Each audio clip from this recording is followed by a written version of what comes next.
Hello বন্ধুরা, বড়দের প্রণাম আর ছোটদের ভালোবাসা জানিয়ে আজকে আমি কি রান্না করছি সেটা আপনাদের সঙ্গে শেয়ার করছি।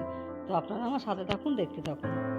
তো কড়াইয়ে সর্ষের তেল দিয়ে দিলাম, তারপরে কাঁকড়াগুলো নুন মেখে রাখা কাঁকড়াগুলো তেলের মধ্যে ছেড়ে দিলাম। তো কাঁকড়াগুলো ভালো করে লাল লাল করে ভেজে তুলে নেব। আমার কাঁকড়াগুলো সব ভাজা হয়ে গেছে। আর একটু কড়াইয়ে তেল দিয়ে ওই কড়াইয়ে একটু সাদা জিরে আর তেলের উপর আর আলুগুলো দিয়ে লাল লাল করে ভেজে তারপর আদা রসুন পেঁয়াজ বাটা, ধনে জিরে বাটা, লঙ্কার গুঁড়ো, নুন হলুদ পরিমাণ মতো দিয়ে ভালো করে কষিয়ে নেব।